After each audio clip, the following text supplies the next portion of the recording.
Saturday's UFC Fight Night in the Big Easy featured 10 finishes, including the return of the H-Bomb. Welcome in to MMA Live Extra. I'm Phil Murphy. Dan Henderson recorded his 31st career win by knocking out Tim Boetsch 28 seconds into the main event, the second fastest finish of Hendo's storied career. To break down the fight, we welcome in our ESPN MMA reporters Brett Okamoto and Reed Kuhn. Brett, we'll start with you. They say the last thing a fighter loses is his power. What did you think of 44-year-old Henderson's performance?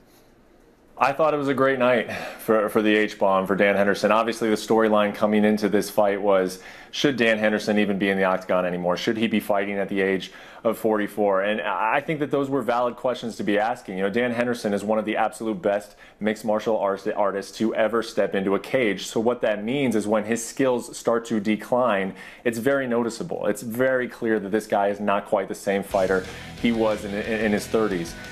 So I think the questions related to, is it a good idea for him to be fighting anymore, they are valid based on how he's looked in his last performances. But this one, you know, the right hand, he's still got it. I think Dan Henderson will have that right hand when he's 80 years old, let alone 40 years old. If an opponent gives him the right hand, they're going to go to sleep, and that's what Tim Boetsch did. Credit Dan Henderson for finishing the fight, but I thought Boetsch teed him up pretty well. He walked into that right hand, and when Henderson gets a guy hurt, he's going to finish him. We know that. It doesn't matter how old he is. We saw Tim Kennedy call out Henderson on Twitter. We'll see if that fight materializes down the road. Let's bring in the author of Fightnomics, Reed Kuhn. Reed, in your book, you discuss the difference between the UFC's larger cage and its smaller cage. How much did the heightened finish rate Saturday, how much was that due to the use of a smaller cage in New Orleans? Well, we rarely see the small cage, but the UFC is using two different sizes, and the 5-foot difference in diameter may not seem a lot, but it actually translates into a lot more area in the large cage, 44% more area. So the small confines of the cage that they used in New Orleans, we're seeing a trend here, and we're seeing a lot more finishes, and it's both knockouts and submissions that we're seeing elevated in the small cage. We're seeing a finish rate go from, you know, roughly half of all fights to more like 2/3 of all fights.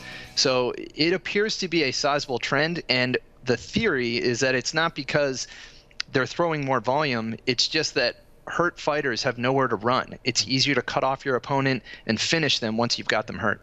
Brett, we'll come back to you. In the co-main event, Ben Rothwell went heel turn after his first-round submission win over Matt Mitrione.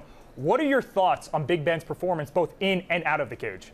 You know, Ben is getting people to take notice of him, and that is the name of the game in this sport. You got to win, and you got to do it in a way that garners interest, and that is what Rothwell is doing. And quietly, this guy has won 3 of his last 4 fights. He's getting finishes. He's finished Brendan Schaub. He's finished Alistair Overeem. Now he's finished Matt Mitrione, and it's impressive. And then his outside of the cage antics, they're a little weird, they're a little awkward, but they're memorable, and that's what you want to be in this sport. And Ben Rothwell, I think he called out a perfect opponent in Andrei Arlovski. Arlovski is a guy who's a bit surprising. He wasn't supposed to be here. He wasn't supposed to be putting together a UFC title run. Neither was Rothwell, but here these guys are in their late 30s putting together these runs.